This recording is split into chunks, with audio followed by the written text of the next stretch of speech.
Hello, good evening good evening everyone. कैसे हैं आप लोग? उम्मीद करते हैं सब अच्छे होंगे। तो आज हम आ गए हैं काइनेटिक थ्योरी ऑफ गैस के फाइनल लेक्चर में, ठीक है, जिसमें हम आज स्टार्ट करेंगे थर्मोडायनामिक्स भी।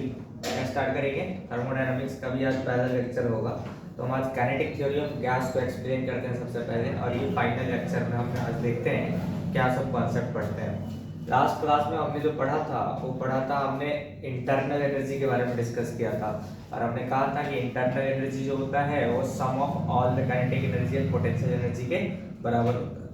और उस पर हमने फॉर्मूला देखा था कि हमने कहा था कि इंटरनल एनर्जी जो वॉल्यूम और टेम्परेचर पर डिपेंड करता है, और इंटरनल एनर्जी का जो फार्मूला था वो क्या फार्मूला था? F/2 nRT के बराबर फार्मूला था, that is equals to F/2 kT के आल्सो इक्वल था इंटरनल एनर्जी। ये पढ़ा था ना हमने, तो ये चीजें हमने पढ़ा था।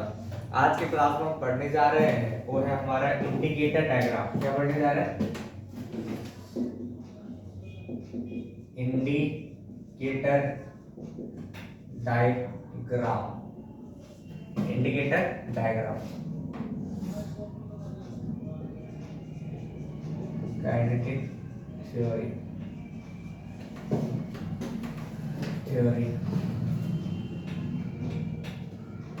लेक्चर नंबर 3,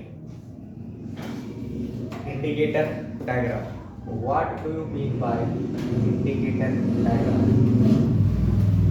ये इंडिकेटर डायग्राम क्या है? देखिए इंडिकेटर डायग्राम क्या होता है। तो बेसिकली इंडिकेटर डायग्राम एक ग्राफिकल रिप्रेजेंटेशन होता है। क्या है? ग्राफिकल रिप्रेजेंटेशन होता है जो वेरिएशन ऑफ टेम्परेचर या वेरिएशन ऑफ प्रेशर या वेरिएशन ऑफ वॉल्यूम एक दूसरे से क्या होता है? रिलेट करता है। क्या करता है जी?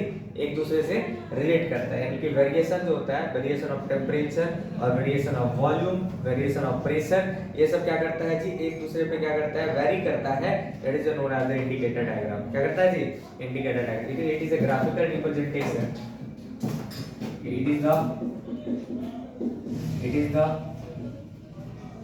It is the graphical representation.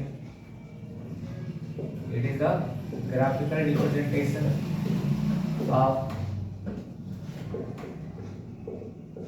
variation of pressure, comma, or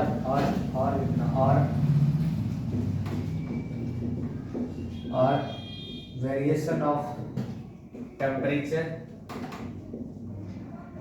and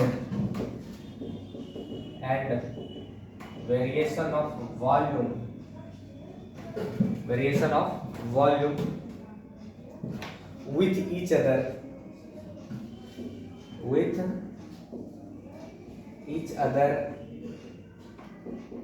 is called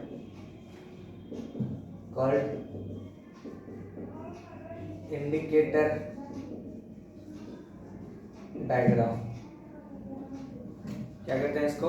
indicator diagram कहते हैं। क्या कहा हमने? It is a graphical representation of variation of pressure, variation of temperature and variation of volume with each other, एक दूसरे के साथ में वेरी करता है। उसको हम लोग क्या कहते हैं जी? इंडिकेटर डायग्राम कहते हैं। ठीक है, तो यहाँ से हम बोल सकते हैं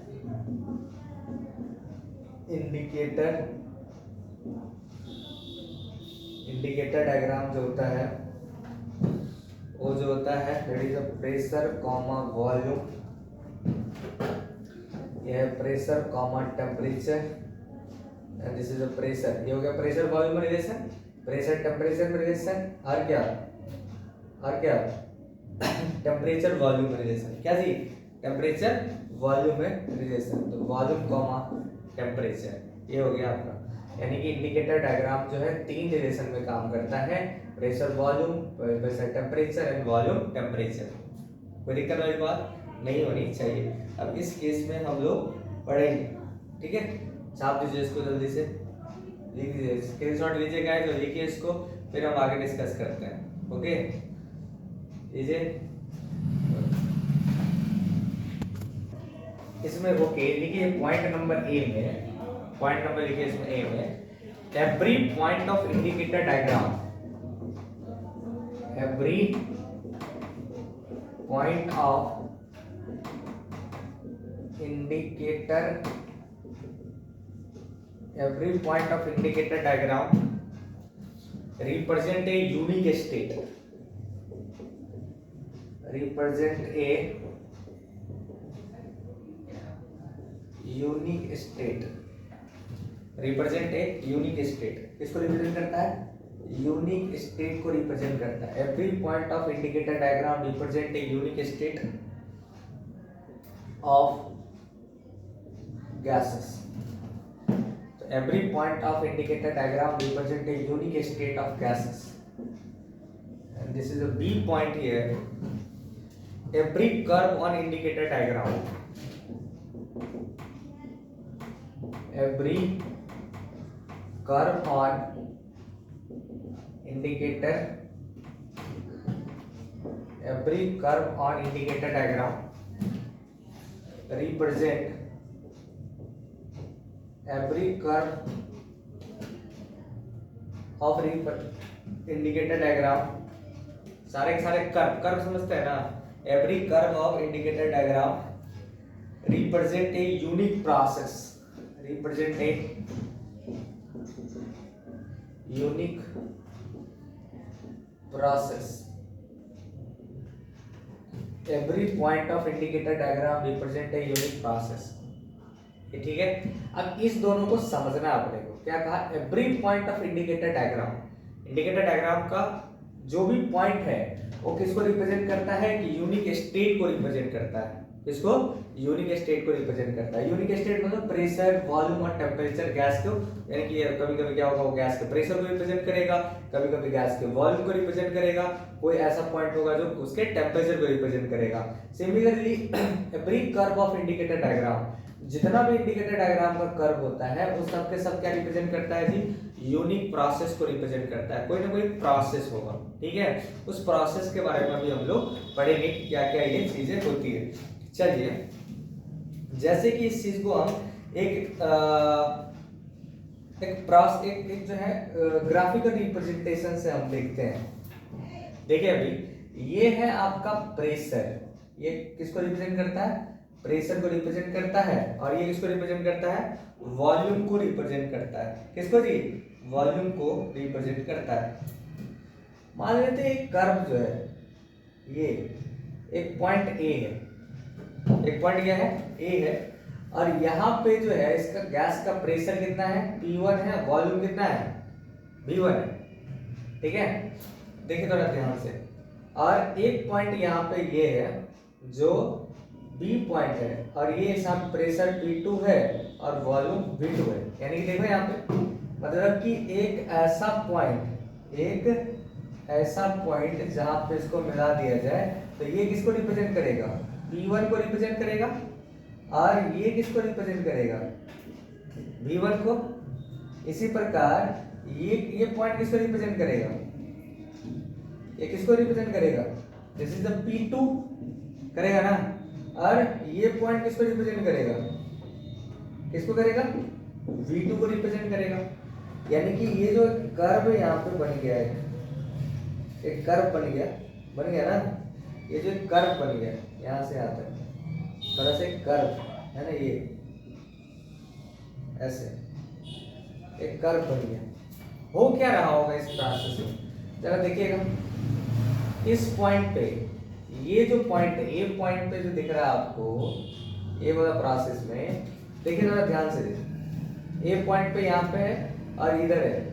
ए से बी के टुवर्ड्स अगर मूव किया जाए, ए से बी के टुवर्ड्स अगर मूव किया जाए तो प्रेशर डिक्रीज हो रहा है या इंक्रीज हो रहा है? ए से बी के टुवर्ड्स,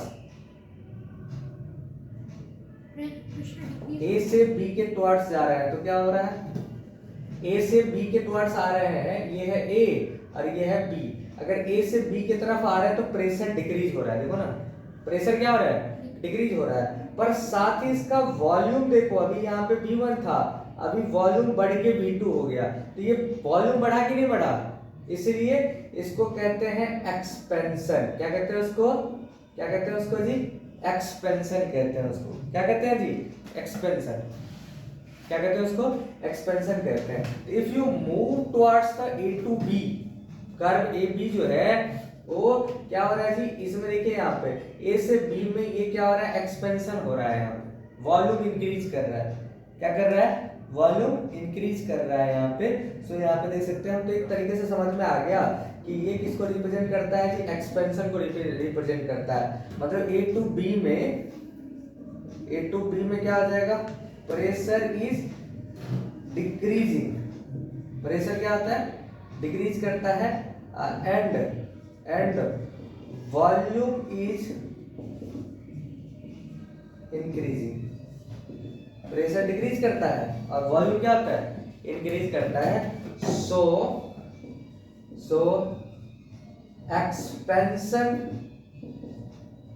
एक्सपेंशन यहाँ पे हो रहा है, नहीं समझे क्या हो रहा है, एक्सपेंशन हो रहा है, मतलब कि वॉल्यूम बढ़ रहा है, वॉल्यूम क्या हो रहा है, बढ़ रहा है इस कर्व पे। देखिए ए पॉइंट पे जो है, what is a point, A point पे प्रेशर और वॉल्यूम दोनों कांस्टेंट है, नहीं है क्या, और ये बी पॉइंट पे क्या है जी, दैट इज अ प्रेशर और वॉल्यूम कांस्टेंट है, नहीं है क्या। तो यहाँ पे देखिए जी, वॉल्यूम यहाँ पे बीच में ए से बी में वॉल्यूम बढ़ रहा है, ए से बी में वॉल्यूम क्या है, बढ़ रहा है, समझे बात को। तो ये हो गया आपके पास में एक कर्व हो गया, यानी इसका, ठीक है, यहाँ तक छाप दीजिए इसको जल्दी से गाइस, क्लियर है पूरी बातें। तो ए से बी को पूछेगा आपको कि क्या हो रहा है, अगर यही पूछता कि बी से ए में क्या हो रहा है, तो बी से ए में प्रेशर तो बढ़ रहा था, प्रेशर बढ़ रहा, पर वॉल्यूम देखो यहाँ पे वॉल्यूम डिक्रीज हो रहा है, वॉल्यूम क्या हो रहा है, डिक्रीज होता। तो बी से ए में कंप्रेशन हो जाता, क्या हो जाता, गैस कंप्रेस्ड हो जाता, गैस क्या हो जाता, कंप्रेस्ड हो जाता। लेकिन अभी ए से बी में क्या हो रहा है, गैस फैल रहा, गैस क्या हो रहा है, फैल रहा, क्योंकि एक्सपेंशन हो रहा है यहाँ पे, नहीं समझे, छाप दीजिए जल्दी से, लीजिए स्क्रीनशॉट गाइस और लिखिए उसको जल्दी से।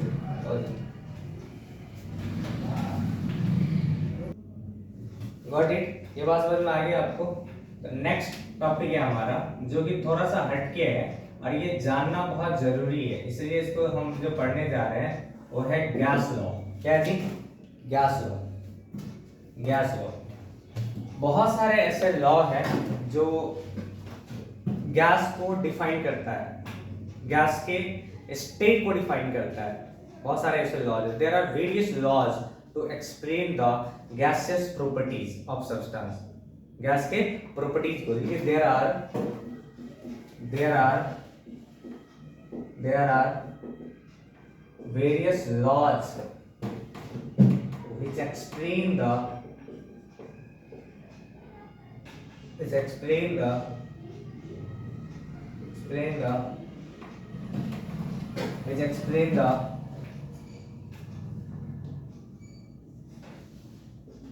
gaseous properties,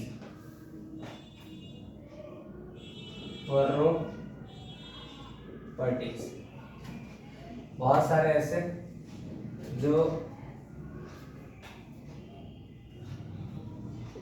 explain the gases property, gas के प्रॉपर्टी को एक्सप्लेन करता है, ठीक है। जिसमें हम सबसे पहला पढ़ने जा रहे हैं वो है हमारा बॉयल्स, क्या जी, बॉयल्स लॉ, क्या जी, बॉयल्स लॉ, ठीक है, बॉयल्स लॉ पीवीआई लॉ है ये, ठीक है। सो बेसिकली बॉयल्स लॉ क्या कहता है, और बॉयल्स लॉ क्या कहता है, at constant temperature the pressure of gas is the inversely proportional to volume. क्या बोला, at constant temperature and mass the pressure of gas is inversely proportional to volume, ठीक है। ये नियम ये कहता है कि जी at constant temperature and mass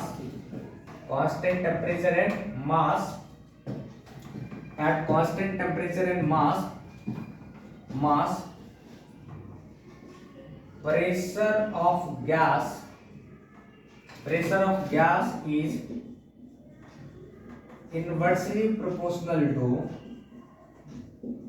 inversely proportional to क्या होता है, वॉल्यूम ऑफ गैस, गैस के वॉल्यूम के प्रोपोर्शनल होता है। आई बात समझ में? It means you can write this, the pressure is inversely proportional to volume, yes or no, or you can write this term is the volume is inversely proportional to pressure. These are the vice versa principle here.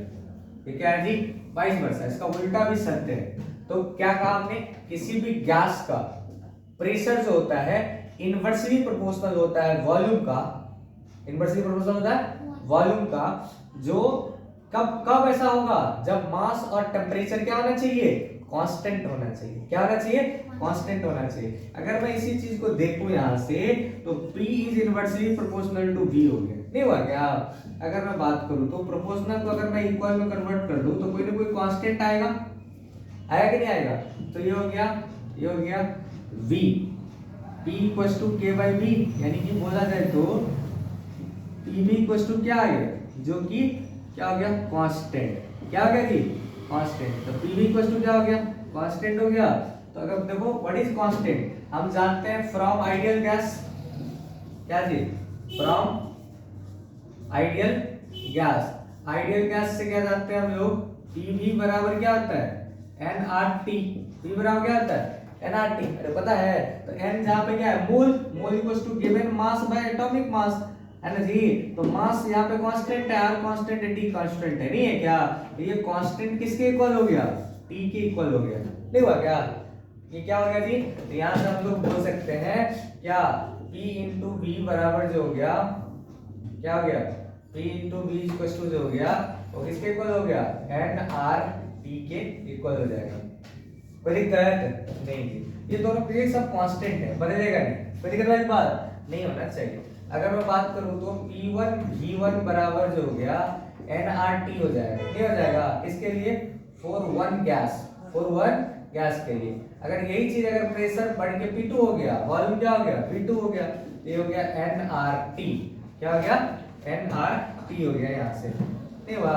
तो हम यहाँ से बोल सकते हैं constant है, तो ये कांस्टेंट है तो हम लोग बोल सकते हैं क्या, अगर यहाँ पे अगर दोनों का रेशियो ले लिया जाए, दोनों का है ना, इक्वेशन नंबर 1 इक्वेशन नंबर 2, अगर रेशियो लिया जाए तो P1 B1 बट्टा P2 B2 बराबर कितना हो गया, nRT, अब बट्टा हो गया nRT, ये वैल्यू कट गया ना, तो ये क्या हो गया, P1 B1 बराबर क्या आ जाएगा, P2 V2। नहीं समझे क्या हो गया, ये फॉर्मूला हो गया बॉयल्स लॉ। क्या कहते हैं इसको, बॉयल्स लॉ कहते हैं। P1 B1 equals to P2 B2। कोई डाउट अप टू ये नहीं होना चाहिए। क्या बोला हमने, at constant temperature and mass the mass pressure of gas is inversely proportional to the volume of gas. So pressure is inversely proportional to volume, या फिर volume is inversely proportional to pressure हो गया यहाँ से। फिर हमने इसको constant में बदल दिया, यहाँ से एक रिलेशन आ गया आपके पास में, P1 B1 equals to P2 B2। कोई डाउट अप टू ये नहीं होना चाहिए। This is the Boyle's law. क्या कहते हैं इसको, बॉयल्स लॉ कहते हैं। छाप दीजिए इसको जल्दी से। ओके, तो गाइस थोड़ा देख लेना आप लोग, ये जो है हमने जो लिखा था अभी जो हमने लिखा था,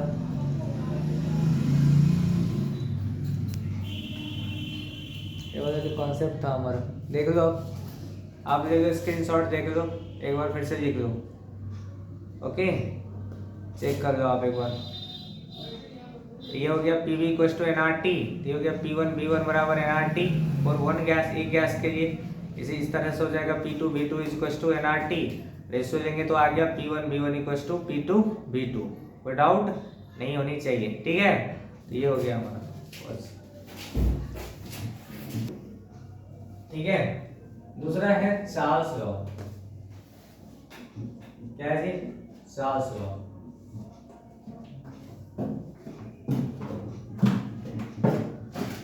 Charles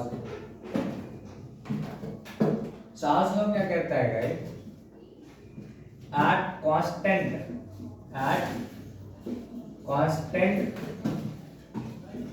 pressure and mass, at constant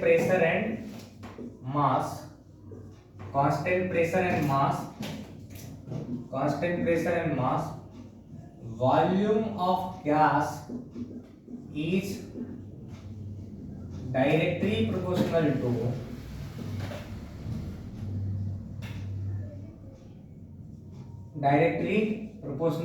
at constant pressure and mass volume of gas is directly proportional to volume होता है, ठीक है, सॉरी टेम्परेचर, वॉल्यूम पहले लिख चुके हैं ना, टेम्परेचर, ठीक है, वॉल्यूम ऑफ गैस होता है वो डायरेक्टली प्रोपोर्शनल क्या होता है, टेम्परेचर होता है, यानी कि बोला जाए तो volume is directly proportional to temperature, clear है, ये हो गया यहाँ से, volume is directly proportional to temperature. तो यहाँ से देखो जी, तो V इक्वल्स टू क्या हो गया, कोई ना कोई कांस्टेंट आएगा, वो KT नहीं होगा क्या, तो वो पढ़े हैं आप लोग, ये पढ़े हैं from the ideal gas, from the ideal gas क्या जी, PV इक्वल्स टू क्या होता है, nRT, PV इक्वल्स टू क्या होता है, nRT होता है, हमने क्या बोला यहाँ से, PV इक्वल्स टू nRT में ये हो गया V इज इक्वल टू, है ना, एन आर बाई क्या हो गया P, N R by P into क्या हो गया T, नहीं हुआ क्या, देखो यहाँ से, तो वॉल्यूम जो है वो प्रोपोर्शनल हो गया T का, आया कि नहीं आया, यानी कि ध्यान रखने वाली बात ये है कि ये जो है कांस्टेंट जो है वो किसके इक्वल है जी, एन आर बाई P के इक्वल है, नहीं है क्या, कांस्टेंट किसके इक्वल है, एन आर बाई P के इक्वल है।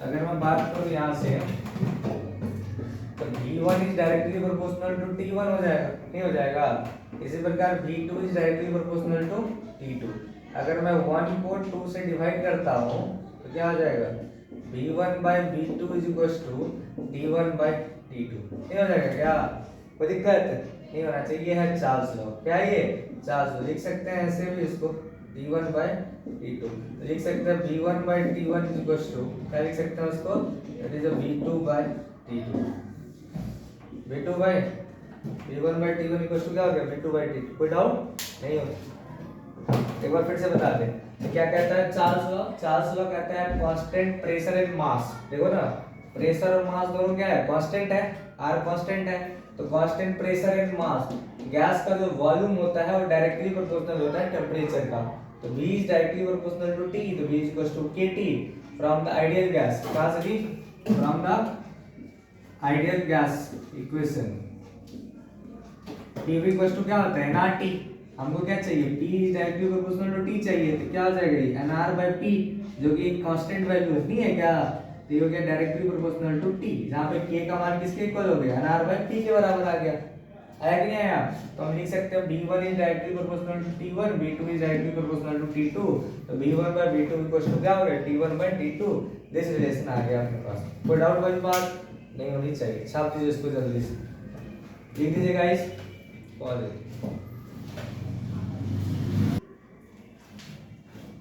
ओके, सो नेक्स्ट है गैल्यूजैक लॉ, क्या जी, गैल्यूजैक लॉ, गैल्यूजैक लॉ क्या कहता है, at constant volume and mass, volume and mass, देखो कोई भी दो पैरामीटर कांस्टेंट होगा, volume and mass, at constant volume and mass pressure of gas, pressure of gas is क्या होता है, pressure of gas is inversely proportional to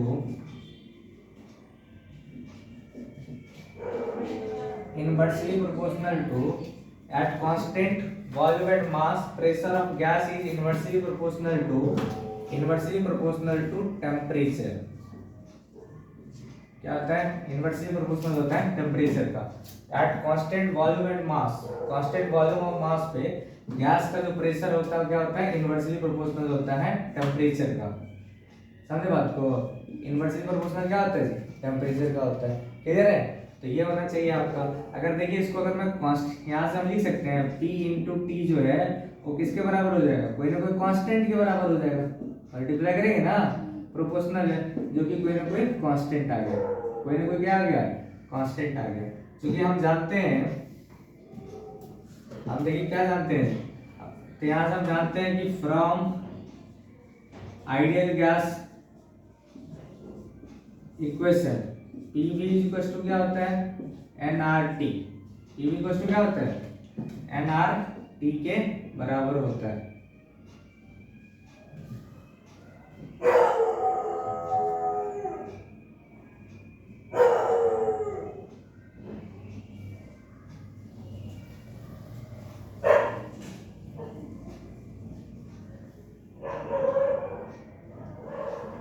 N R T होता है, नहीं हो जाएगा यहां से पॉज करने का गाइस, यहाँ पे सॉरी एक थोड़ा कॉन्सेप्ट मैंने यहाँ पे थोड़ा रॉन्ग लिख दिया है, ध्यान रखिएगा, थोड़ा सा उसको सही कर लीजिएगा। हाँ ठीक है, at constant volume and mass pressure of gas is not inversely होता है, ये क्या होता है डायरेक्टली प्रोपोर्शनल होता है। क्या होता है डायरेक्टली प्रोपोर्शनल टू टेम्परेचर होता है, यानी कि अगर ये बोला जाए तो ये क्या हो जाएगा pressure is directly proportional to temperature हो गया। ठीक है, तो यहाँ से देखिए यहाँ पे तो ये क्या हो गया, अगर मैं इक्वल में कन्वर्ट करूँ तो क्या हो गया कोई ना कोई केटी के इक्वल आ जाएगा, नहीं आएगा क्या। तो from the ideal gas equation PV equal to क्या होता है एनआरटी, यानी कि हमको चाहिए P N R by V into T, यानी कि हो गया आपका कोई ना कोई कांस्टेंट इंटू टी आएगा, नहीं आएगा क्या। अगर मैं एक गैस की बात करूँ तो P1 इक्वल टू के T1, इसी प्रकार P2 इक्वल टू क्या हो गया के T2, 1 को हम कैसे भाग दे देंगे 2 से, तो P1 bye P2 equal to हो जाएगा T1 bye T2, T1 bye T2, ये रिलेशन आ गया अपने पास। ठीक है, साफ लीजिए इसको जल्दी से, P1 बाय P2 इक्वल तो प्रेशर रेशियो जो होता है वो किसके इक्वल होता है टेम्परेचर रेशियो के बराबर हो जाता है, यानी कि प्रेशर रेशियो जो है वो इक्वल हो जाता है टेम्परेचर रेशियो। कोई डाउट नहीं होनी चाहिए, साफ कीजिए इसको, लिख दीजिएगा जल्दी से, वैल्यू चेक करो। सॉरी रहेगा थोड़ा सा, ये थोड़ा सा इनकन्वीनियंस है पॉजिटिव। ठीक है जी, नेक्स्ट अभी हम पढ़ने जा रहे हैं वो Avogadro's law. What do you mean by Avogadro's law. Avogadro's law क्या कहता है कि at constant pressure and mass, नहीं एवोगाड्रोस लॉ किसको कहते हैं at constant pressure and temperature, eight constant temperature and pressure the volume of gas, the volume of gas is directly proportional to number of moles जो होता है वही होता है एवोगाड्रोस लॉ। क्या कहता है एवोगाड्रोस लॉ कि at constant temperature and pressure the volume of gas is directly proportional to number of moles of gas in container is called the Avogadro's law. आई बात समझ में, देखिए इसको at constant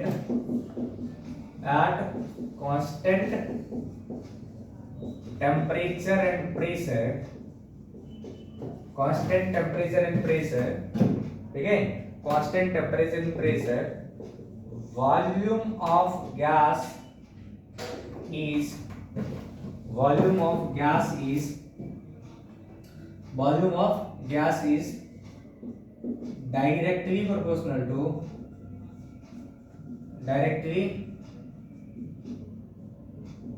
directly proportional to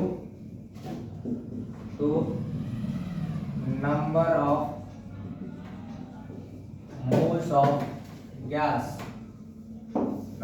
moles of gas, gas के मोल के बराबर हो जाएगा।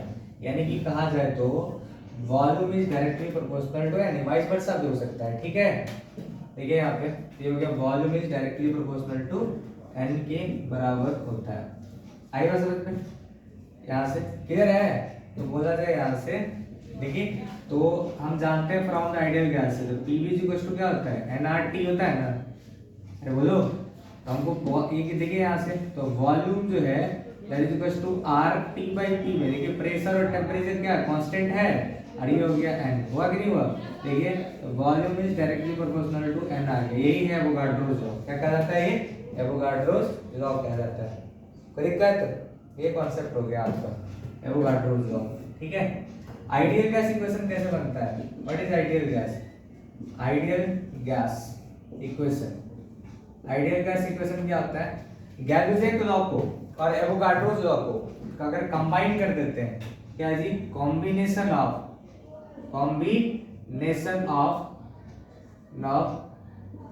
Avogadro's law and Gay Lussac's law combine कर देंगे। देखो ना क्या था, एवोगाड्रोस लॉ क्या है? Volume is directly proportional to N है, और ये क्या था? डायरेक्टली प्रोपोर्शनल टू टी, नहीं है क्या?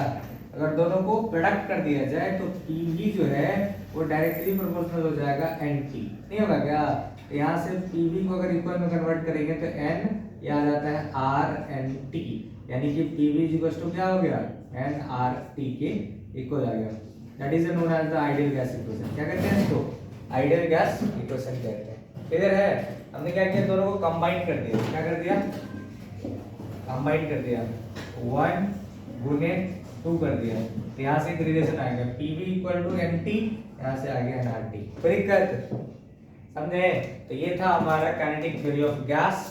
ठीक है, अगला चैप्टर जो हमारा है थर्मोडायनामिक्स, जिसको हम नेक्स्ट क्लास में पढ़ेंगे गाइस। ओके, चलिए छाप दीजिए इसको, लिख दीजिए, शेयर सब्सक्राइब कर दीजिए गाइस। आप लोग बहुत मेहनत करके वीडियो बना रहे हैं, पर कीजिए आप लोग मेहनत करके उसको शेयर सब्सक्राइब कीजिए और बढ़ाइए उसको, सब्सक्राइब कीजिए, फॉलोअर्स बढ़ाइए। चलिए, ओके।